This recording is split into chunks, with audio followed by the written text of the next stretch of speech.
Hello there, everybody, and it's my pleasure to give you all a very warm welcome back to the GSL-English Podcast. My name is Gideon, and in today's podcast, we are going to discuss how to learn English in 2024.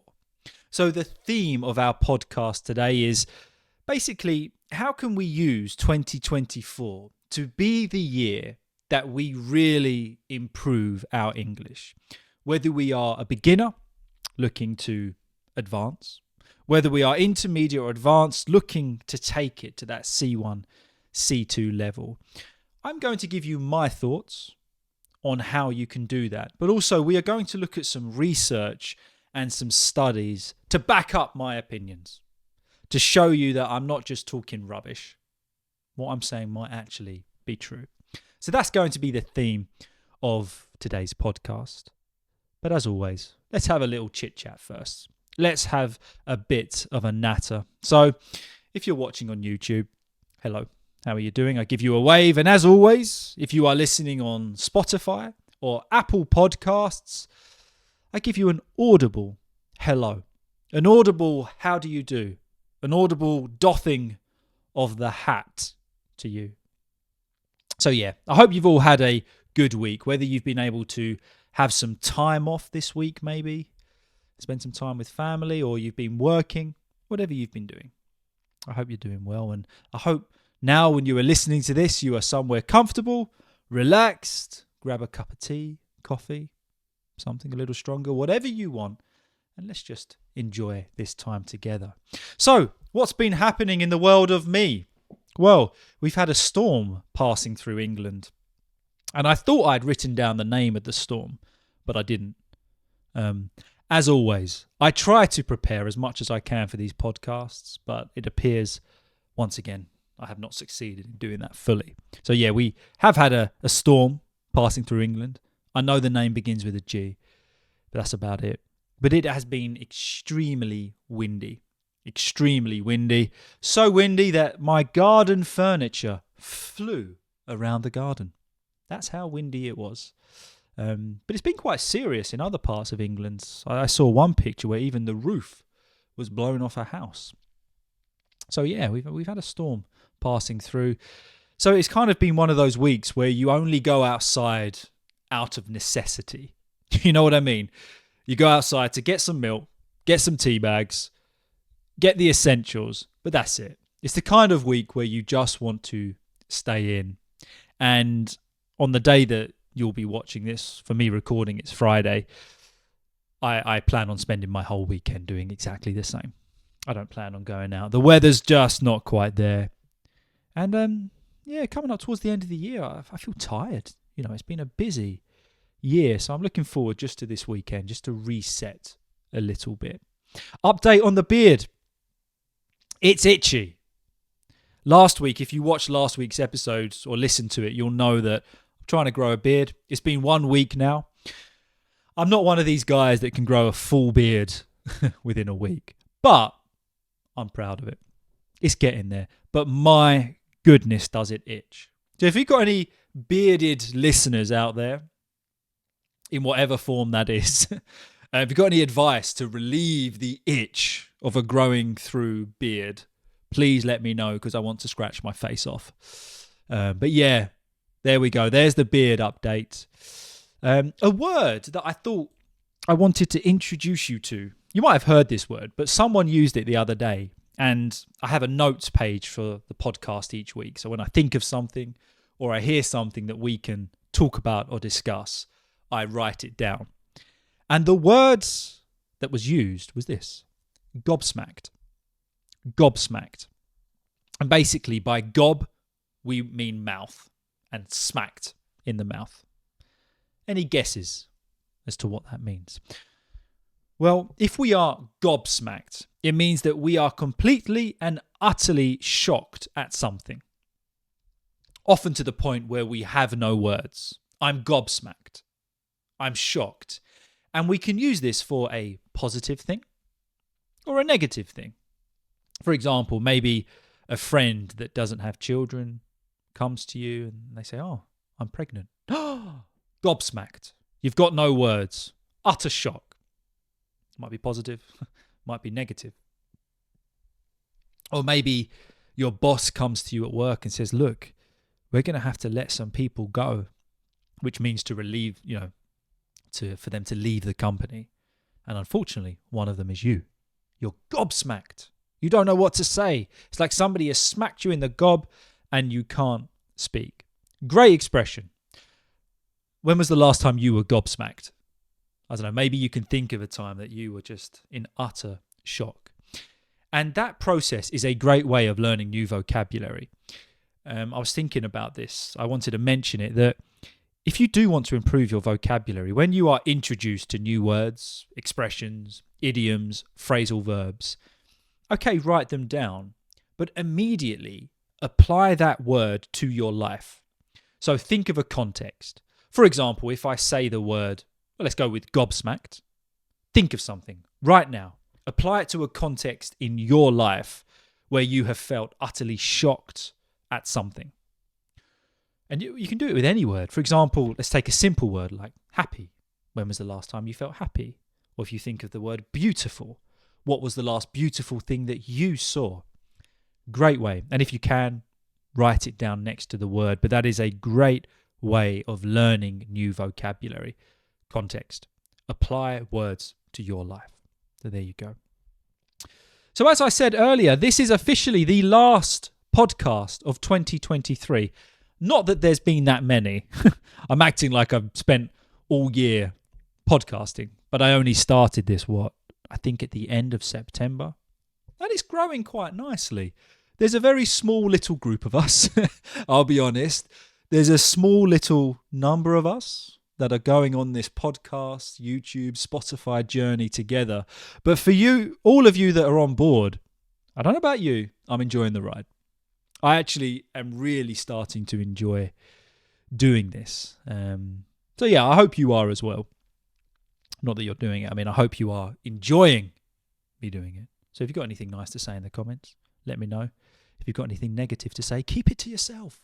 I don't want to hear it. No, I can't take criticism. I can take criticism. So yeah, send me through your comments, whether they are positive or negative, and I will only read the positive ones. Or if you would like to email me, you can. GSL-English1@gmail.com. But yeah, 2023. So we're going to talk about 2023 just for a little bit. I'm going to talk about my goals for next year and where I see, particularly business-wise, and we're going to talk about where I see it going. And then we're going to talk about how to learn English in 2024. So this year has been a really interesting one. My wife and I, in February, made the decision to possibly live in Italy. So we went to Novara, which is North Italy, about an hour outside of Milan. And we tried that for a year, back and forth. But unfortunately, getting the visa was an extremely difficult process and it didn't work out. So we gave it a year of trying. But we've had a great year traveling back and forth to Italy. We drove it many times, stopping through France, the Alps, and it was a great time, but of course very expensive. So we stopped doing that. Then we're just flying back and forth. But unfortunately, it didn't work out. We had rented a house in Italy. Everything was going well. But unfortunately, the people that control the visa have said no. Nope. You're not coming. You're not staying. So that's that. So we're back in England for now. But it's been a good year with business. Started off the year just doing my normal thing, which is private lessons. But in September, I thought, I want to do more. So I started the YouTube channel. Started the GSL-English Club, I think in July. Which if you do want to join the GSL-English Club, it's £3 a month and I post lessons every single day. So £3 a month and I post little lessons every single day. Or it's £10 a month and you can join a speaking club with me every single week. 50 minutes. So it's pretty reasonable. But yeah, I started that and that's picking up and I really enjoyed doing that. And I continue. My plan for 2024 is to really expand the GSL English, spectrum of what I can provide for you guys, for everybody else. So we're going to keep up with YouTube. If anything, we're going to ramp it up, take it up a level. Going to continue with the podcasts. Hopefully, I'd like to do one every single week. And also the GSL English Club, I'm really going to focus on that. So at the moment, I have activated a free trial, 7-day free trial. So just click the link below. It's a Patreon page. You just create an account and sign up. Yeah, if you want to do that, feel free. So that's my goal for next year. I also want to kind of start really focusing my teaching on phonetics. The actual physical motion of learning sounds through the position of your tongue and how to elongate sounds and really build fluent and natural pronunciation. So I hope to study that a little bit more. But let's get on to the main topic. That's enough talking about me. I've nattered on about myself for 11 minutes and 3 seconds. How selfish. But that's enough of me. Let's talk about how we can learn English in 2024. Now, I imagine there's going to be quite a few videos based around this topic, how to learn English in 2024. I'm just going to give you my opinion. So I collected my opinions on how you should do this. And then I tried to find articles and studies that would go along with what I'm saying. So we're going to read some studies and articles as well to back me up. Okay? So to learn English in 2024, we're going to look at 3 key areas. The first one is this. And you might say, I already do it. But hear me out here. I want to talk about it. To learn English in 2024, I want you to start listening in English all the time. And I mean literally all the time. Life is busy, isn't it? Whether we've got family, whether we've got work, the cost of living is raised. So perhaps we don't have as much time as we used to study. But we have so much time that we can just passively take in the English language. And I think the way we view learning of a language needs to change a little bit because many don't have time to study. So because many don't have time to study, they just say, well, I can't learn a language. I don't think that's true anymore. Okay, we do need to, if we can, sit down and just study, if possible, certain things. But we can learn English through listening. Not only through listening, but it is a big part of it. And I'd like to read you a little study that was conducted. Now, it's by a university that I cannot name. I have no idea how to pronounce it. So I'm going to read the article in its entirety. I will say the name of the university, which I imagine will change every single time. I think it's Swedish, but it's from ScienceDaily.com. ScienceDaily.com. And it was a study talking about the effects of listening, but not sitting down, listening and studying. It was a study about listening passively. So let's read through it and then we'll talk about it. The ability to understand and subsequently speak a new language requires the ability to accurately discriminate speech sounds of a given language. When we start to learn a new language, the differences between speech sounds can be very difficult to perceive. With enough active practice, the ability to discriminate the speech sound enhances. This type of learning is called perceptual learning. As a consequence of learning, new memory traces are formed in the brain. In contrast, in early infancy, passive sound exposure is enough to enhance auditory discrimination during so-called sensitive period. In the recently published study, a group of researchers from the University of Jyväskylä, in collaboration with the Beijing Normal University, tested whether passive exposure to unfamiliar speech sounds can result in enhanced discrimination ability also in adulthood. It was found that the mere passive exposure to foreign speech for several consecutive days leads to enhanced discrimination ability as indexed by the brain response measurements. This was previously thought to occur only during the sensitive period in infancy. These new results could be utilized in the future in foreign language learning or musical training. Perhaps in the future, language courses start with sessions of passive exposure to speech sounds in the language that is taught. Students could listen to speech sounds, for example, during their home chores or during jogging without paying attention to the sounds. This way, they could have already trained their brains to detect the changes in the new language and would be more ready for the traditional classroom setting, says postdoctoral researcher Jari Kirkela from University of Jyväskylä. I apologise for the pronunciation of that university. But there you go. There's the study. So it starts off by saying, active learning, is essential. And that active learning of being able to identify different sounds is essential. We need to do that. If we can, we need to schedule in time to actively study and learn.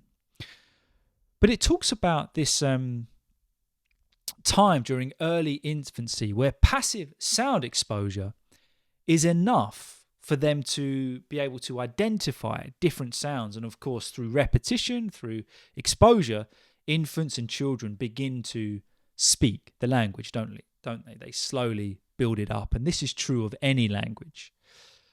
But what's interesting is it's been proven that passive exposure to unfamiliar speech can result in enhanced sound identification in adulthood.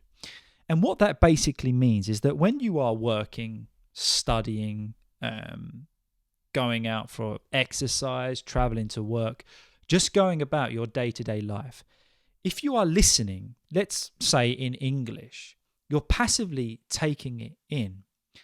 That helps you to identify different sounds, different intonations, different sentence structures without you really knowing. So if you consistently do this, you are just getting your brain used to hearing that language. And the brain is an incredible thing. It's an amazing computer. And as you do this, it's basically picking up particular pronunciation, intonation, assimilation as speech connects together. And although we aren't actively sitting down and studying, we're taking all of this in. So then when we come to study, we have basically already a kind of a subtle understanding of what we are looking at. Very interesting. So basically we are training our brains without training. We're training our brains to accept English information. So this is what I really think you should do in 2024, is listen all the time to podcasts. The GSL-English Podcast is an amazing one to listen to, I promise. Music. If you enjoy some music, listen to that. You can learn a lot about a language from music. Watch movies, series, audiobooks by an author where you like their pronunciation and accent. But you don't have to listen and focus on every single word. If you can do that through your study, okay, brilliant. But let's be honest, we don't have time. Just have it on in the background. Find the BBC radio on your device or whatever it is you're able, device, some old man, on your computer or whatever. Just have the BBC on in the background, just for the accents, and go about your daily life. But do it. Actually do this. So when you're doing the housework, when you're driving to work, chuck something on in English. Try this consecutively for a month. For 1 month, I want you to do this. And I promise you will start to see that your understanding or your brain's acceptance of what you are studying will be much easier.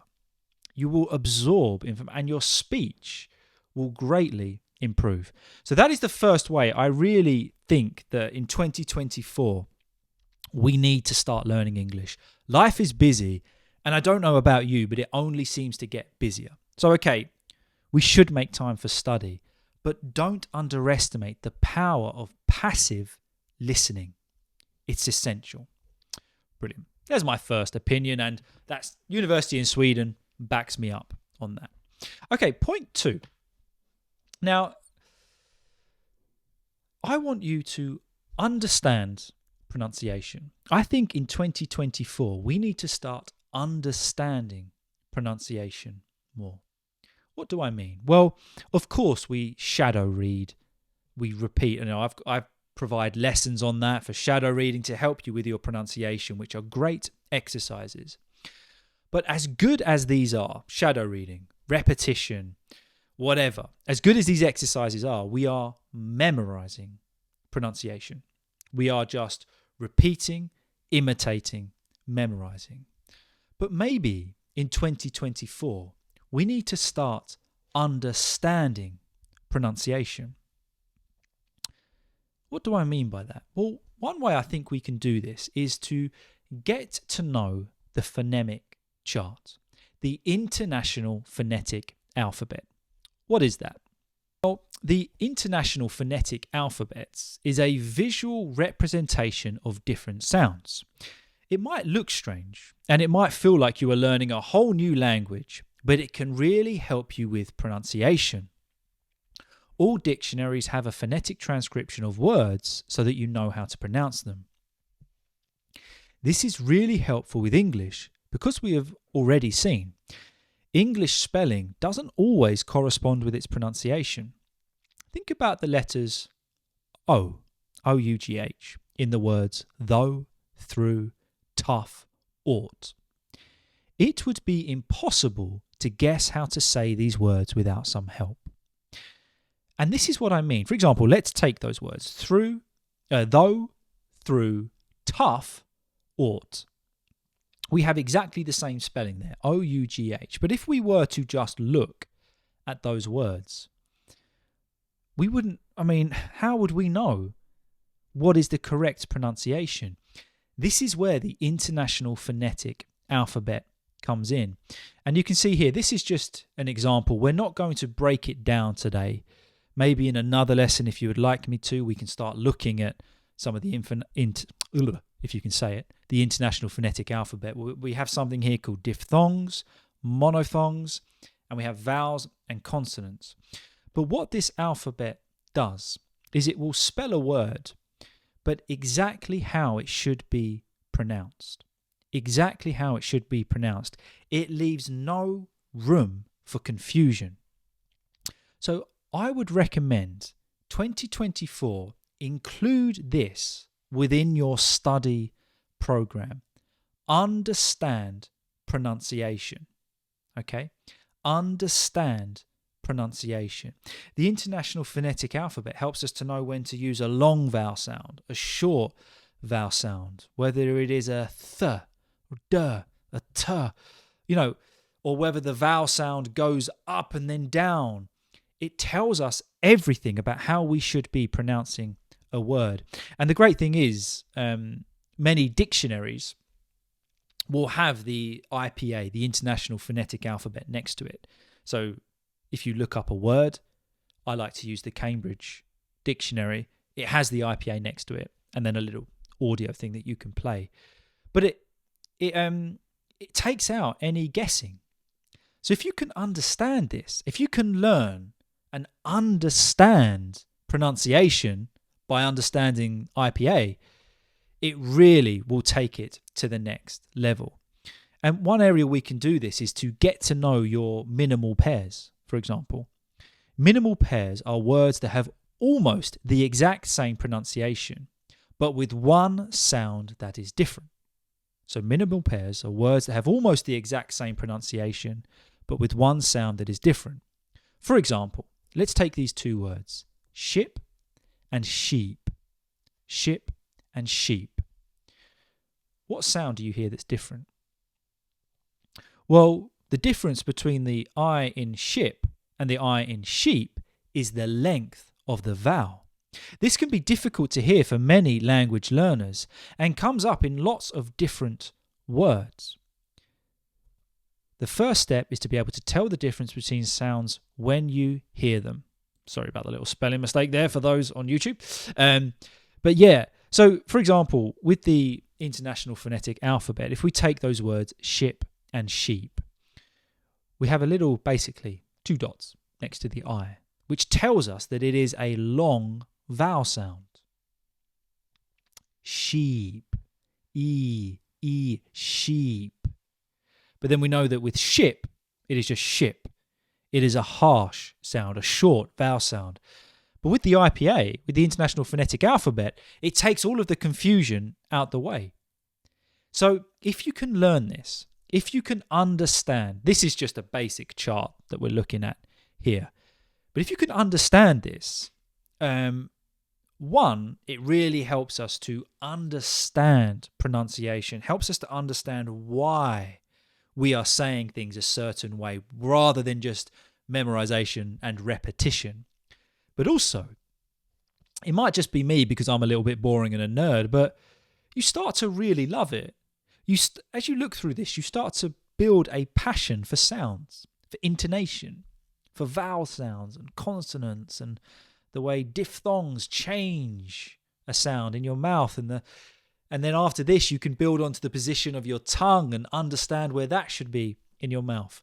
So that's one thing that I reckon should start to happen in 2024. If you want to learn English, is start to understand pronunciation. Don't just repeat it. Okay. My third way to learn English in 2024 is as you schedule your week for study. Remember, that doesn't have to be long. We've looked at this in other classes, if you've only got 5 minutes, do 5 minutes. But within that study, within that parameters of your study schedule, I want you to schedule time to talk and speak. Because I think sometimes we leave this up to chance. Let's all be honest. Can you be honest with me here? Sometimes we leave speaking just up to chance. If we get the opportunity, great. But the likelihood is that doesn't happen. So maybe in 2024, we could schedule time to speak at least once a week. And really, even that isn't enough. At least once a week, I want us to start scheduling time to speak. Speaking is essential. Now, the reason I'm not including here is to study grammar, because we do that anyway. And I can imagine that you've already been doing that. That is a tried and proven method. But I want to look at new ways that we can incorporate into our study routine. And I think speaking is essential. We've got to start doing it more. Speak to yourself in the mirror. Speak with friends. Speak with family. Find a teacher. Join a speaking club, which of course you can with me. But just get speaking. And don't worry about it so much. Sometimes we have speaking as this holy grail or this nerve-wracking thing that nobody really wants to do. We need to get rid of that thinking. Just speak as much as you can, whenever you can. But maybe we need to schedule that in. So schedule 15 minutes where you go to your room, go to your living room and just talk to yourself. Answer a question. Have a conversation with yourself. Whatever it is. But don't be nervous about it. Just go for it. But maybe we need to schedule that in. Life is busy, again. And one way that I also think we can learn English in 2024 is, of course, we learn new vocabulary. However we do that, we learn new vocabulary, expressions, idioms. In 2024, I want you to start using them. I cannot tell you how many students I talk to that say, look, I'm always studying new vocabulary, but I'm not using it. Well, why is that? Because we're scared to, we don't think to, or our study really is not conducive to using that vocabulary. I've got another video, I think it was a podcast, where I spoke about how to learn new vocabulary. So go back and watch that. But I want you to make a conscious effort every week to start using new vocabulary. If you say the word good, find alternatives for good and start using them. If you say the word tired a lot, I'm tired. Find new ways of saying that. I'm shattered, I'm knackered, I'm done in, I'm spent. And use them over the next week and months. That is essential. Writing down words is not enough. We need to get using them. So there's my thoughts. So 4 ways I think you should start, and we should all start learning English in 2024 is listen all the time. Secondly, understand pronunciation. Don't just memorize and repeat. Thirdly, schedule time to talk. And fourthly, I do like saying that. And fourthly, use new vocabulary. Don't just learn it. Very good. So there you go. I hope you enjoyed the podcast today. Please let me know if you liked any of these suggestions, or as always, do you have anything else to add? If you can let me know in the comments, reach out to me via email, GSL-English1@gmail.com. But that was the last podcast of 2023, and I will very happily see you all next year. Have a good one, guys.